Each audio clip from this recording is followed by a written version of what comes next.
ada yang beda. Apakah itu? Jika teman-teman tahun-tahun sebelumnya itu kami harus submit English test, itu berupa IELTS atau TOEFL atau Duolingo English test. Nah, di tahun ini teman-teman tidak perlu submit English test tersebut.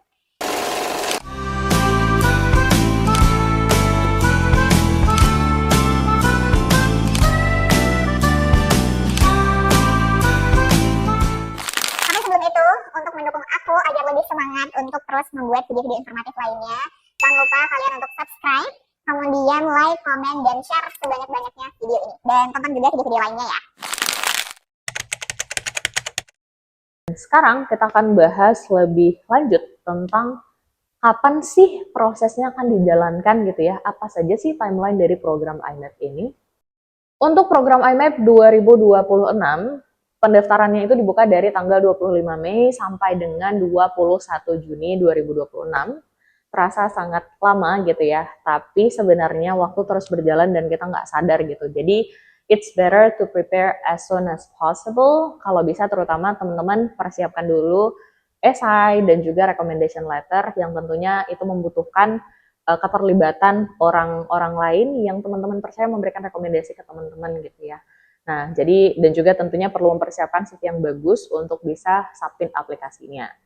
Dan nanti setelah aplikasi ibarat kata gitu ya, apply administrasinya gitu atau tahap awalnya, nanti teman-teman itu akan mendapatkan pengumuman di bulan Juli dan nanti juga akan mendapatkan email untuk undangan berupa undangan untuk mengikuti seleksi via Zoom dan nanti akan dilaksanakan di bulan Agustus. Dan juga nanti akan dilanjutkan dengan online program itu selama 5 minggu dari 1 September sampai dengan 9 Oktober di tahun 2026 juga.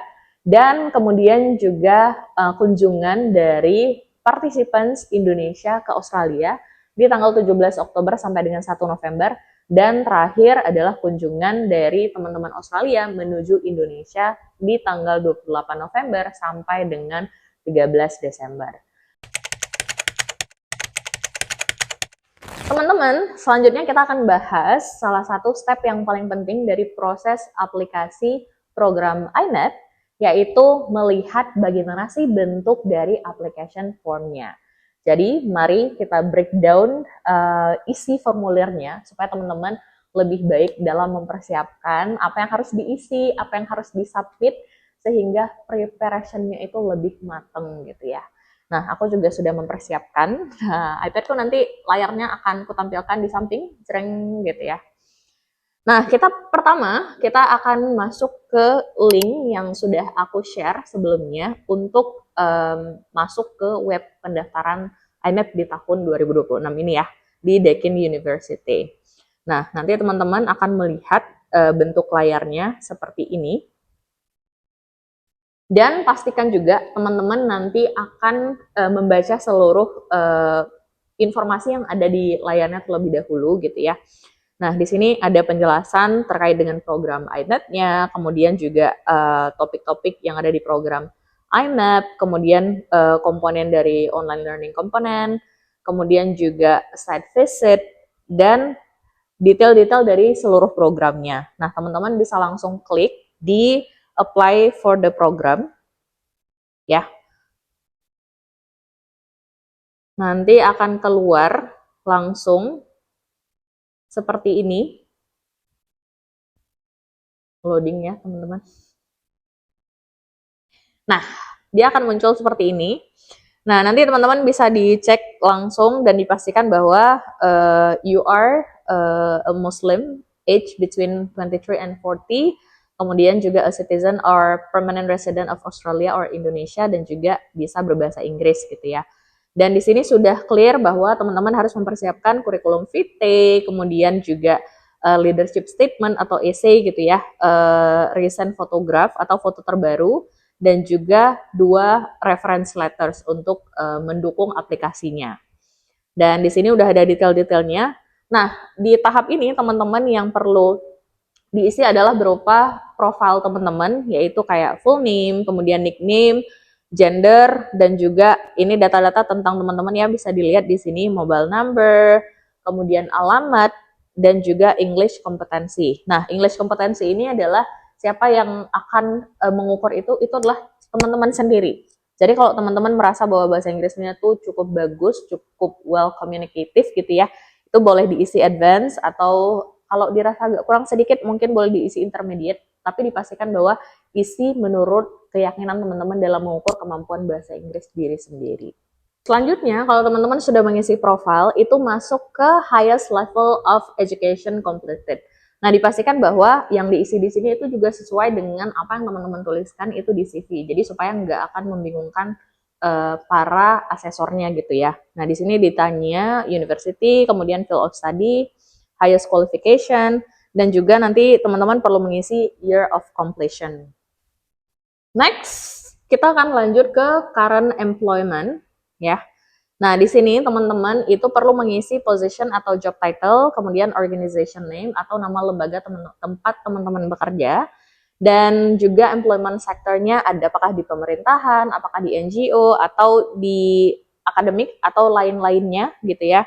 Dan alamat, dan tentu juga teman-teman perlu menjelaskan apa sih tanggung jawab teman-teman dalam pekerjaan ini, dan sebisa mungkin teman-teman bisa memberikan gambaran atau contoh dari tanggung jawab yang teman-teman jalankan di posisi teman-teman saat ini saat bekerja gitu ya, dan itu memberikan gambaran utuh bagaimana teman-teman kayak memberikan atau menunjukkan leadership-nya dalam pekerjaan teman-teman. Selanjutnya bagian volunteer and community engagement. Nah, di sini teman-teman perlu mengisi pengalaman kerelawanan ataupun kegiatan-kegiatan bersama komunitas gitu ya. Nah, nanti boleh diisi organisasinya apa, kemudian posisinya, kemudian juga aktivitasnya apa, atau peran dan aktivitasnya gitu ya. Jadi sehingga menggambarkan apa yang teman-teman lakukan pada saat itu. Nah, kalau teman-teman punya kegiatannya itu lebih dari satu, itu boleh diisi, ada dua di sini pilihannya gitu ya.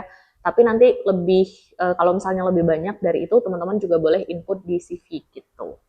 Dan slide yang terakhir, yaitu supporting documents. Nah, teman-teman nantinya di bagian terakhir ini, teman-teman perlu upload CV, maksimum 2 page gitu ya, dan kemudian juga personal foto, yang kira-kira akan digunakan sebagai profile kalau seandainya nanti teman-teman akan terpilih menjadi delegate. Jadi pastikan teman-teman mengupload foto yang keren gitu, yang cakep.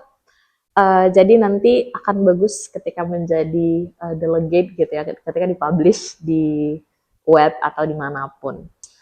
Dan selanjutnya teman-teman perlu upload leadership statement maksimum 1 halaman. Dan yang terakhir yaitu 2 recommendation letter. Dan untuk recommendation letternya itu perlu diberikan juga detail-detail pemberi rekomendasi yang pertama dan juga yang kedua. Dan untuk yang bertanya-tanya seputar dengan recommendation letter, sepertinya kita bisa memberikan penjelasan di video yang terpisah ya.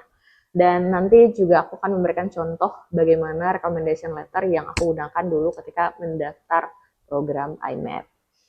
Dan yang terakhir, jika seandainya teman-teman punya related links untuk publikasi atau misalnya terkait dengan kegiatan teman-teman, itu boleh di-input di last part, di bagian terakhir, di kotak terakhir di halaman ini.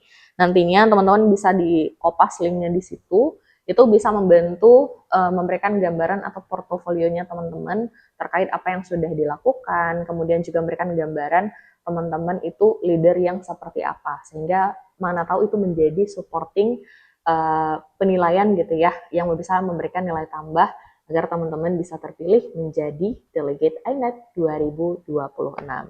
Dan yang terakhir, ketika teman-teman sudah selesai semuanya, pastikan sudah mantep gitu ya, sudah sesuai, itu langsung klik selanjutnya, yang berarti teman-teman sudah submit aplikasi INET 2026.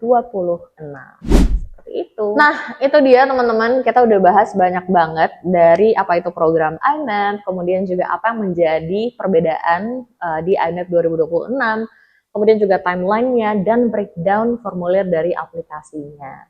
Dan jangan lupa teman-teman untuk mendaftar di tahun ini, karena mungkin saja tahun ini adalah tahun kamu. Jika seandainya kamu belum berhasil, maka mana tahu ini menjadi tangga dari kesuksesan kamu di tahun berikutnya. Jadi meskipun di tahun ini yang mengelolanya itu adalah Deakin University, mungkin tahun sebelumnya itu adalah Mosaic Connection, rasanya program iNet itu tetap memberikan makna yang luar biasa untuk proses pembelajaran kita sebagai delegasi. Jadi programnya masih tentang dialog, masih tentang kepemimpinan, masih tentang membangun hubungan antara Indonesia dan juga Australia. Jadi pastikan teman-teman mengambil kesempatan ini karena selama masih nyawa di badan, kita mengusahakan terbaik mungkin gitu ya untuk terus mengupgrade diri dan bisa memberikan dampak lebih luas bagi masyarakat sekitar. Dan bagi teman-teman yang masih punya banyak pertanyaan seputar program iNet, itu boleh tulis ya di kolom komentar sebanyak-banyaknya. Aku akan mengupayakan untuk menjawab pertanyaan teman-teman ya sedetail mungkin supaya bisa membantu proses aplikasi teman-teman di tahun ini. So, good luck on your application. Semoga lancar dan sampai jumpa di video berikutnya. Bye-bye!